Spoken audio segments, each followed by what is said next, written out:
안녕하세요, 레드진생입니다. 신해탑 정주행에 이어서 두 번째로 정주행할 웹툰은 바로 모교 웹툰을 대표하고 신해탑과 더불어 네이버 웹툰을 대표하고 있는, 제가 가장 최애하고 있는 웹툰 중 하나인 연애혁명입니다. 이 웹툰을 볼 때 저는 학창시절을 굉장히 회상을 많이 했었는데, 일단 같이 한번 정주행 가보시죠. 지금 시작합니다. 1화, 모든 첫 만남은 대부분 우연이다. 이 웹툰의 주인공은 공주영이라는 17살 고등학생입니다. 집안 문제로 원룸에 혼자 살게 되었고 이사를 준비를 하고 있죠. 이사를 하다가 우연히 한 그림을 보게 되는데요, 이전에 자신이 그린 듯한 어떤 여자아이의 한 그림이었습니다. 그런데 그 순간 그림에서 마치 튀어나온 듯한 자신의 여자 또래를 직접 눈으로 보게 되죠. 그리고 다음날 공주영은 자신의 베프인 경우와 등교를 하게 되는데, 이런 지갑을 놓고 왔네요. 지갑을 놓고 와버려가지고 버스를 못 타게 되던 찰나에 어제 보았던 여자애가 자신의 버스비까지 대신 찍어줍니다. 이렇게 공주영은 그 여자아이한테 첫눈에 반해버리게 되고 이걸 운명이라고 느끼게 되죠. 2화,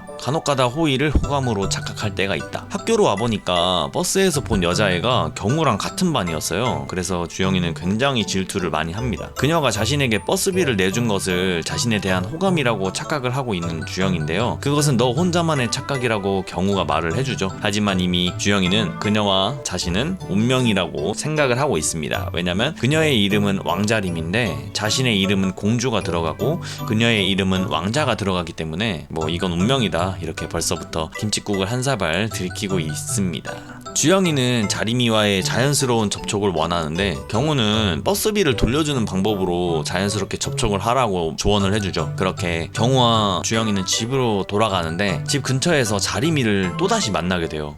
주영이와 경훈의 집 근처에 살고 있는 것을 확인을 하고는 이건 운명이구나 라고 아예 자기의 머릿속에 못 박아버립니다. 3화, 용기 있는 자만이 미인을 차지한다. 돈 갚는 방법으로 자연스러운 접촉을 하려는 주영이인데요, 하지만 며칠째 따라다니기만 할 뿐 말 걸 용기가 나질 않아요. 어떻게 하다 보니까 자연스러운 접촉이 아니라 자연스러운 스토킹이 돼버렸죠. 이를 느낀 자림이가 자신을 스토킹하는 사람이 있다고 이렇게 친구들에게 말을 해주는데요, 경호는 이런 자림이의 말을 듣고 주영이한테 찾아가서 빨리 돈을 갚아라, 뭐하냐, 이런 식으로 말을 해줘요. 그리고 이 친구는 지금 자림이의 중학교 동창, 지금 현재 고등학교도 같이 같은 반인 양민지라는 베프인데요, 민지한테서 자림이에 대한 얘기를 들어요. 민지는 자림이가 한 번도 남친을 사귀어본 적도 없고 심지어 너는 자림이의 스타일도 아니니까 포기하라는 식으로 조언을 해줘요. 4화, 재밌는 남자는 인기가 많다. 민지의 말을 듣고 믿기지가 않아요, 주영이는. 그렇게 오늘도 자림이의 뒤를 막 졸졸 따라다니는데 결국 자림이가 먼저 주영이한테 말을 건네요. 그렇게 주영이는 자림이에게서 마침내 버스비에 대한 이야기를 꺼내고요,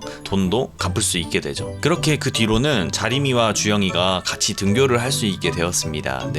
물론 경우도 함께 말이죠. 둘만 오순도순해 보이는 것이 싫어서 주영이가 무리수를 던져보기도 하고 자림이의 관심을 끌어보려고도 막 노력을 해요.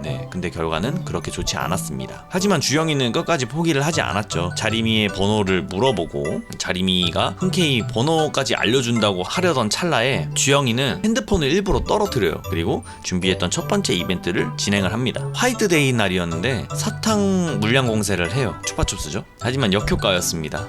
가만히 있었으면 번호라도 땄을 텐데 아쉽습니다. 우와, 사탕병. 주영이가 주는 사탕을 책상 위에 이렇게 뿌려요, 자림이가. 하지만 알고 보니까 자림이가 단 거를 그렇게 별로 좋아하지 않네요. 그래서 먹는 걸 좋아하는 또 다른 친구가 등장을 하는데 이 친구는 오아람이라는 친구예요. 이 친구가 이 사탕들을 독차지합니다. 한편 주영이는 아픈가 봐요. 양호실에 와 있어요. 양호쌤한테 이 증상을 얘기하니까 바로 무슨 병인지 말을 해줍니다. 연병.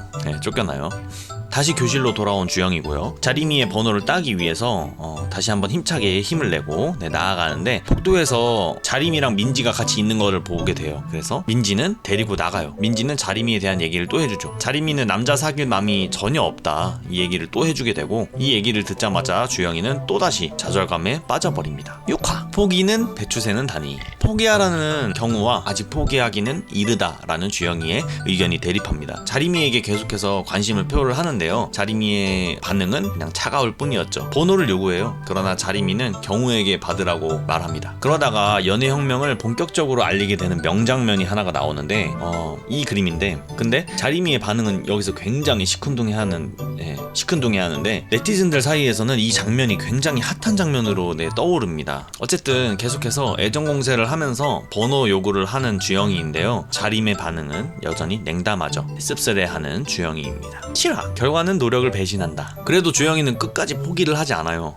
기타 세레나데를 하기 위해서 학교에 기타까지 가져오면서 말이죠. 교실 급식실 등 계속해서 따라다니면서 자림이 앞에서 기타 세레나데를 막 하는데, 이는 오히려 자림이에게 역효과를 계속해서 불러와요. 말 걸지 마 이런 식으로 자림이의 반응이 나오고, 자림이가 말 걸지 말라고 하니까 말을 걸진 않아요. 근데 막 행동으로 애정공세를 합니다. 근데 이 행동이 계속 역효과만 계속 불러일으키죠. 이렇게 냉담하고 차가운 자림의 말과 행동에도 주영이는 계속해서 자림에게 굉장히 설레합니다. 8화 꿈과 현실. 끊임없이 애정공세를 계속하는 주영이인데, 주영이는 이게 좀 힘들었나봐요. 그래서 자신의 속마음을 자림이에게 전달합니다. 그런데 갑자기 자림이가 주영이의 볼에 뽀뽀를 해요. 느닷없이. 그래서 심지어 주영이도 굉장히 당황을 하죠. 근데 알고 보니까 이건 꿈이었습니다. 학교로 돌아온 주영이고요. 경호는 주영이에게 물어봐요. 우산을 가져왔냐고. 왜냐면 이날의 예보에는 비가 온다고 되어 있는데, 자림이가 우산을 안 가져온 거를 확인하고 온 경호가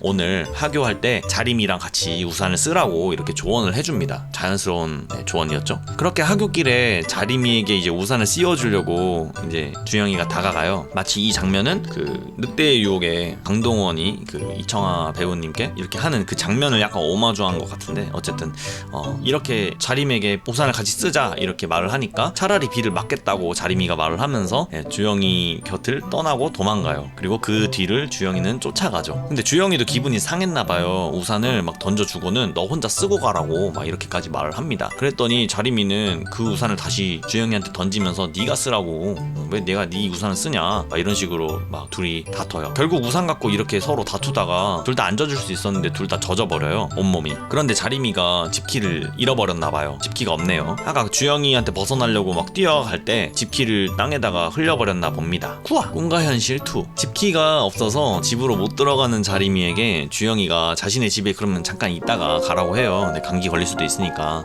근데 이거를 당연히 거절하죠, 자림이는. 이런 자림이가 굉장히 걱정돼요. 감기에 걸리면 안 되니까. 그래서 주영이는 자기가 집에 그냥 혼자 가서 수건과 자신의 겉옷 이거를 가져와서 자림이에게 줍니다. 결국 이런 주영이의 행동에 약간이나마 자림이가 감동을 받았나봐요. 그래서 주영이 집으로 가자고 이렇게 말을 하는데, 그렇게 말하는 순간 갑자기 자신의 이웃 주민이 현관문을 열어줘요. 타이밍도 참. 이 순간을 놓치지 않고 자림이가 현관으로 딱 들어가려고 하는데, 주영이의 팔을 갑자기 잡아 끌어당기면서 너도 들어오라고 이렇게 끌어버려요. 자신에게 덮어준 겉옷이랑 수건 등을 뺏으면서 빨아줄 테니까 내놓으라고 뭐 이런 식으로 말을 하죠. 게다가 잠깐 기다리라고 해요. 기다리라고 하면서 집에서 입을 옷이랑 우산 그리고 따뜻한 음료 등을 갖다 주고는 감기 걸리면 뒤진다, 약간 이런 걸크러쉬를 보여줍니다. 이런 자림의 행동에 주영은 너무나 김칫국을 마시고 약간 감동을 받아요. 자림이 자신에게 자신의 옷을 건네줬다고 이렇게 해석을 하고 막 냄새 좋다 막 이런 식으로 생각을 하는 주영이인데, 알고 보니까 이 옷은 자림의 옷이 아니고 자림의 동생의 옷이었습니다. 10화 설레이는 이 마음은 뭘까? 왠지 잠을 이룰 수가 없다. 그러니까 이건 그 디지몬 노래인데, 어쨌든 자림은 꿈을 꾸는데 주영이가 어딜 가든 자꾸 보이기 시작해요. 물론 좋아하지는 않죠, 자림이가. 그때부터 주영이를 더 피하게 되는 자림이입니다. 한편 학교에서는 수련회를 간다고 하네요. 수련회에는 별 관심이 없는 자림이, 그리고 반대로 수련회에 간다고 하니까 그 소식에 들뜬 주영이 자림이에게 뭔가 잘 보이기 위해서 장기자랑을 준비하고 있는 듯한 씬을 보여주죠. 근데 갑자기 주영이네 담임쌤이 등장하더니 주번 보고 복도 청소를 하라고 해요. 근데 하필 주번은 주영이었고 복도에 붙은 껌을 막 떼기 시작합니다. 근데 그때 약간 날라리 같이 생긴 그 한 학년 높은 2학년 여학생 장혜리라는 인물이 청소하는 주영이한테 폰 좀 잠깐 빌려달라고 해요. 근데 주영이의 얼굴을 잠깐 보더니 관심이 생겼나봐요. 그렇게 주영이의 이름까지 막 물어보고 자신의 폰에 전화를 걸어서 자연스럽게 주영이의 번호를 따내게 되죠. 물론 주영이는 자림이 빼고는 전혀 관심조차 없고요. 이 씬을 보고 중학교 때는 중학교 고등학교 이때는 한 학년 이 차이가 되게 크잖아요. 근데 그 선배가 자신에게 관심을 보였다 이러면 저는 개인적으로 제가 만약에 그랬으면 굉장히 좀 설레했을 것 같다는 어쨌든 주영이는 별로 관심을 보이지 않습니다. 쉬는 시간 종이 울리고 주영이가 다음 시간에 청소를 마저 해야겠다고 생각을 하게 되고, 그리고 이제 수업 시간이 끝나서 다음 쉬는 시간이 되니까 청소를 하러 가려고 하는데 갑자기 선생님이 청소를 아주 깔끔하게 했다고 칭찬을 해줘요. 분명 주영이는 청소를 다 하지 못했었는데 이상하다고 느꼈죠. 누군가가 주영의 청소를 막 대신 해줬나 봐요. 과연 이 떡밥의 주인공은 누구일까요? 1학년 3반은 자리미와 경운의 반인데 이 떡밥은 아직도 풀리지 않았죠. 과연 이 떡밥의 주인공은 과연 누구일까요? 자리미는 아닌 것 같은데. 자, 어쨌든 이번 영상으로 연애혁명의 1화부터 10화까지 좀 이제 간단하게 정리를 해봤고요. 이어서 11화부터 20화 이렇게 10화씩 제가 말씀을 한번 드려보려고 합니다. 금방금방 올릴 거예요. 재밌게 보셨으면 좋아요와 구독 버튼 한 번씩만 눌러주시고 댓글까지 써주시면 대단히 감사드리도록 하겠습니다. 귀로 듣는 웹툰 들려주는 채널 레드진생이었습니다.